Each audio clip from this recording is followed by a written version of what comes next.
The Ghost of Castle Loch. One day, Harvey was in his shed at the works when the Fat Controller came to see him. "Lord Callan has finished work restoring Callan Castle. There's going to be a feast and a grand celebration tomorrow. I need you to help the STM to check the tracks to the castle." "Yes, sir," puffed Harvey, and he rolled away. Callan Castle is in Misty Valley, which is located at the other end of the Little Western Branch Line. The castle is near the shores of Castle Loch. The valley is very beautiful, and everybody loves it. But no one loves the valley more than Donald and Douglas.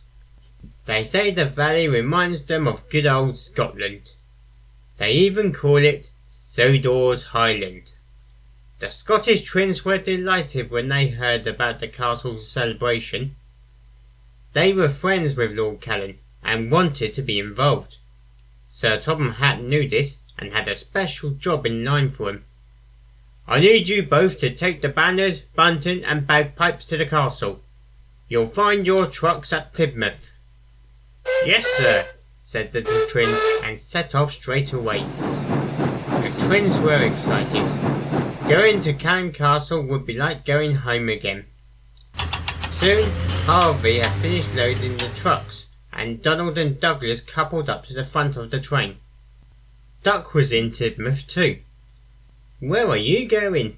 asked Duck. "Lord Callan's castle," Donald said proudly. "By Castle Loch." "I'm glad I'm not going to Castle Loch," wheezed Duck nervously. "Scared that the monster might get ya?"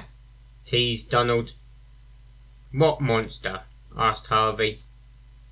Duck and Douglas were hoping he wouldn't ask that. "It's a local legend," answered Donald, and this is the story he told Harvey. Many years ago, Lord Callan's ancestor, Silas Callan, used to live in Callan Castle. A true Scotsman, but many people thought he was mad for believing in a myth about a lake monster living in Castle Loch. In his efforts to find the creature, Silas Callan used to play his bagpipes on the Loch shore to charm the monster out of the lake. Everyone started to call him the Mad Piper. One night he went onto the shore to play his bagpipes, but he never came back. His servants searched the shores, but there was no sign of him. They say that on the darkest nights, when the mist is at its thickest, you can hear the Mad Piper's ghost still playing his bagpipes for the Loch monster. "Pah!" said Douglas. "There's no ghost, and no monster either." "There is too," argued Donald. "There is not, is too, is not, is too." Donald and Douglas were still arguing as they set off to Castle Loch.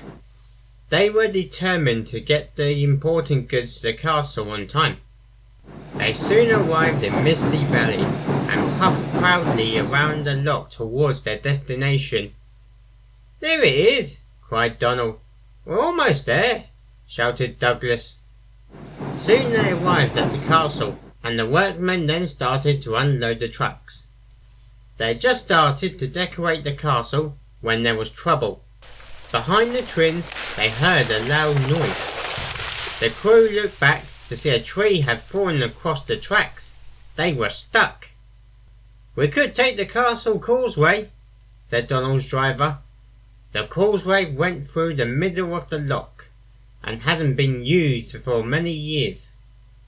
Douglas's driver knew the causeway was old and unsafe.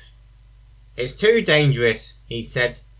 "It'll never take the twins' weight." The twins were worried. "I'll call for help," said Douglas's driver, and he went to Castle to use their phone. At the Hatt family home, the Fat Controller and his wife Lady Hatt were having dinner with Lord Callan when the telephone rang. "Donald and Douglas, trapped by the loch," he said. "I'll send Harvey to help as soon as he can." But the hours passed. It grew dark and cold, and still no help had come. Suddenly, they heard the sound of bagpipes playing across the lake. "What's that noise?" asked Donald. "It's the Mad Piper's ghost." "Be sensible, Donny," said Douglas, putting on a brave face. Then the twins spotted something strange through the mist. It looked like something travelling across the loch. It looked like it had a long neck and a small tail. "What's that?" called Donald.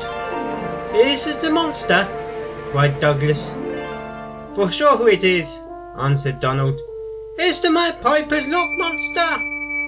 "No, it's not. It's us." It was Harvey and the breakdown train. The mist had tricked the twins. Donald and Douglas were relieved. "What's the matter?" the crane engine asked. "You two look like you've seen a ghost." "More like a monster," joked Donald. "Oh, yes, of course. I knew it all along," bluffed Douglas. "It was Donald who was scared." By morning the tree had been cleared away, just in time for Donald and Douglas to go and get the guests for the party. The opening was a great success. Lord Callan was pleased. "A splendid pair of engines," said Lord Callan. "Thank you both, and thank you, Harvey." "You three have been very useful," added the Bat Controller. "As a reward, Lord Callan has arranged a special dance on the platform for you." Lord Callan then picked up his bagpipes and played, while many Scottish men and ladies performed the Highland Fling. Donald and Douglas were pleased. "Must be like being back in Scotland for you two," said Harvey. "Okay," agreed the twins. "But there's one thing I'd like to know," wondered Donald. "Who was playing that bagpipe music last night on your side of the loch?" "Bagpipes?" questioned Harvey. "It sounded more like the bagpipe playing was coming from your side of the loch." This made all three of them worried. And you know what? Even until this very day, they never did find out who it was.